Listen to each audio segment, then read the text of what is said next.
Hi everyone, Nigel here with the Drivewire, coming to you not quite live from my kitchen. No review today because we have some awards. Obviously, we tested a lot of cars in 2020. It was a strange year with the pandemic. Actually tested more cars than the previous year. Somewhere around 50 different cars passed through our hands. Some of them were good, some of them were bad, and some of them were mediocre. And so today I have the best and worst of all the cars we tested, going from least fuel efficient to fastest, quickest, etc. All right, let's get on with it. First off, best hot hatch. Now, hot hatches are dying here in the US. There's a few around, but my favorite still, like a fine wine, is the Golf GTI. Now, I do know there's a new one coming at the end of this year, be a 2022 model. The current model is still spectacularly good and probably the most fun you can have, or almost the most fun you can have, for under $30,000. Next up on the list is my favorite best off-road luxury SUV, and that award has to go to the Toyota Land Cruiser. I know the Lexus version is more luxurious, but I think the Land Cruiser is better. Now, it's expensive, $90,000 with the example that we tested, but that does include quite an incredible vehicle. Incredible off-road. It'll do stuff almost that a Jeep will do. We tested up some pretty rocky terrain, really steep hills, downhill sections, all on regular street tires. This is the last year, sadly. We've heard some rumors that there may be a new one coming, but the 2021 that we just drove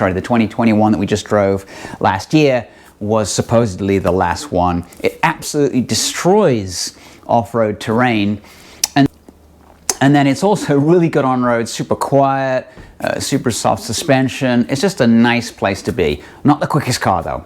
All right, this one's going to cause a few problems because for us it was the most underwhelming car of 2020. It's the Toyota 86.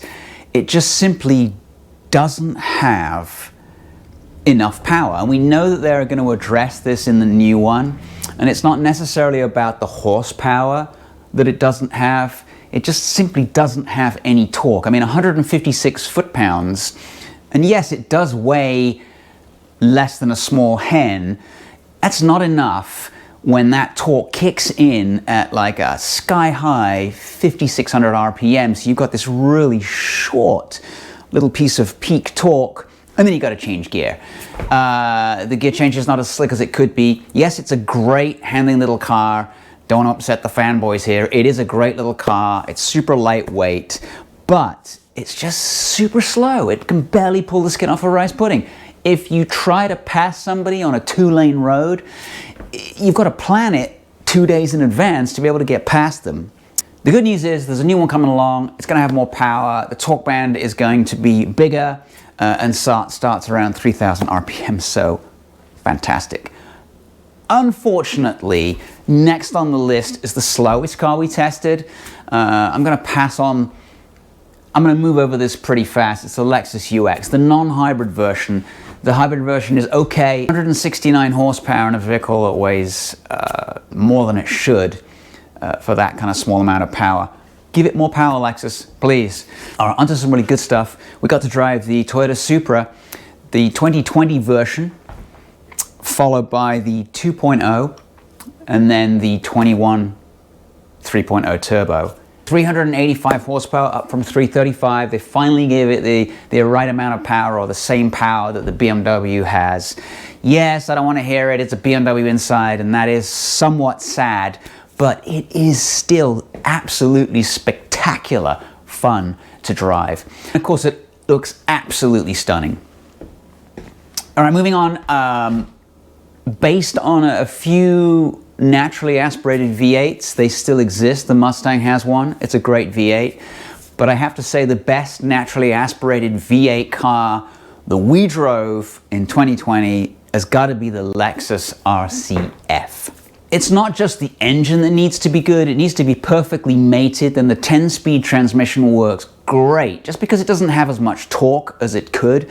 Obviously it's got 475 or 475 plus horsepower. It'll do 0 to 60 in around 4.1 seconds. Good news is you can get an even faster one if you go for the track package, which sadly is no longer available, but there's a new one. It's the Fuji edition, and I'm hoping to get my hands on one of those in February. The other great thing is that it has all these different modes in it. Sport Plus is incredible. It makes the exhaust sound absolutely fantastic. It is one of my favorite cars. And now we come to the in memoriam section. Sadly, there are some cars that we do really like that are going to be going away. One of those is the little Fiat 124. Didn't sell too many of them. Fiat tried to keep it on board. No, it's not a Miata, even though they're made alongside each other in the same plant in Japan. But I think it's a better drive because it's got a turbocharged engine. You don't have to rev the balls off it to make it go. I really love that little car. So we managed to just drive the very last one in November of last year. That's a bit of sad news. The other one, going back to Lexus, the GSF, probably one of my favorite sedans. While all around the Germans and everybody else was doing twin turbo 6s and twin turbo 8s, Lexus stuck with, again, that fantastic naturally aspirated V8. And in that sedan, it just equally sounds fantastic, just like the LC, just like the RCF does. So again, definitely my favorite, but it is going bye-bye. The final one on the list, it's a bit odd. It's not my favorite looking car. My theory is it's a little bit of a hairdresser's car. The Audi TT, I mean the Audi TT RS, the one with almost 400 horsepower and 0 to 60 and I think we got it to 60 in 3.5 seconds. Absolutely scorchingly fast. I don't think it's as good as the RS3, simply because it has a shorter wheelbase and it suffers from sort of a slightly jittery ride. Didn't help that ours was wearing literally rubber bands for tires. Having said that, great engine, 5-cylinder, one of the few cars out there that still has a 5-cylinder engine, and it makes an absolutely cracking noise. So sadly, those are the three that we like the best that are going away. Let's hope that we get some decent replacements moving forward. Most surprising car of the year. I think the most surprising car is a car that you get it and you look at it and you go, boring. Doesn't look like I want to drive it anywhere. And that car is the Toyota RAV4 Prime, which actually had me giggling more than almost any other car that I drove. And that's because the Prime has 3 different electric motors, a gas engine, and scoots from 0 to 60 in 5.7 seconds. That's something that it shouldn't do as a sort of a soccer mom's kind of car. And nothing against soccer moms, but it has 302 horsepower. It shouldn't have that, but it does. And Toyota has been selling them like hotcakes. They can't build them fast enough. And my review was, this is probably one of the funniest and definitely the most surprising car that I drove in 2020. Sticking with SUVs, because the world is full of them, there's only one, and you can argue about this or not, that the SRT Hellcat Jeep or the new Durango SRT with the Hellcat engine is probably faster, but those cars tend to only go in a straight line. They're not that great in the corners. My all-time favorite, fastest and most fun SUV is the Alfa Romeo Stelvio Q. Unbelievable. It's a Ferrari engine with 2 cylinders lopped off, but that doesn't matter. It has 505 horsepower. It has 443 foot-pounds of torque. It wears Pirelli P0s and goes from 0 to 60 in 3.5 seconds, but it takes the corner. Right, this is an unusual one in that it's a component in the car and not the car itself, but now it's sort of a little wintry here in Southern California and temperatures can go down. I do like heated seats. Some heated seats are crap. They get warm, they turn off. They get warm, it's not warm enough. The best seat heaters on any vehicle I've driven is a Jeep Wrangler. And I gotta say the Cherokees the Grand Cherokees are gonna be pretty good. So Jeep all around, especially the Wrangler, the Gladiator, they are super fast to heat up. Leave them on the top setting, they get hotter than Krakatoa erupting. Really love them. Looking around on an off-road theme, our next award is for the best off-road pickup. And I was mulling this over. I love the Chevy Colorado ZR2, especially the Bison edition. I didn't drive the Bison in 2020, I drove it in 2019, but I did drive the ZR2 last year. But all in all, the Rubicon Gladiator wins it, even though it has that like additional rear overhang that does sort of scrape. That thing is absolutely unstoppable off-road. So it gets the award for best off-road pickup. This one's going to cause some problems because there's another car in Audi's range that everyone will say it's better, it's faster, etc. But my favorite four-door coupe is the Audi S5 Sportback. Now, I drove it in its two-door form a couple of years ago, and I was like, meh, this is not that great. But what I like about the S5 Sportback is, A, it's got four doors, and it's got a hatch, so it's super convenient, good access to the trunk, blah, blah, blah. But it's very subtle. It's also very fast when it wants to be. It's super smooth when it wants to be.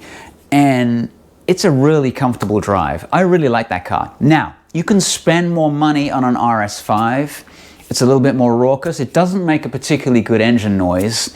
I would save you money and get an S5. And obviously, if you wanted to, you could always chip it if you wanted more power. But I think you're wasting your money on the RS5. The S5 is the best four-door coupe out there right now. What was the fastest car that we tested? So there's fastest and quickest and Teslas and the 911 Turbo, it's super quick. Mid 2.5 seconds to 60. But what was the fastest car we tested? Well, McLaren gave us a 720S convertible because, well, if you already have a 720S, why not get a convertible so you can enjoy that kind of speed with the roof off? Needless to say, we tested it most of the time with the roof on, just because of wind noise. The McLaren, even the convertible, weighs less than 2 or 3 feathers, 3,167 pounds in total. Obviously, it's got 711 horsepower, 568 foot-pounds of torque, 0 to 60. If you get a good launch, because it's rear-wheel drive, takes 2.5 seconds. 0 to 100 takes 5.3. And mind-bogglingly, it takes 7.9 seconds to go from 0 to 124. It is absolutely bonkers. And it has a bonkers price of $400,000 plus. The thing I found about it was, on the 4-day loan that I had the McLaren, was it is too fast for most roads. You've got to go find something way out in the desert because it just gains speed so fast that it's almost impossible to, you got to rein it in, and the brakes are the carbon ceramics. You got to stomp on those brakes like you're at the gym. And yeah, it's a little bit of a nervy car to drive really fast. And we had it up to some fairly insane speeds on some roads where we shouldn't have been going that fast.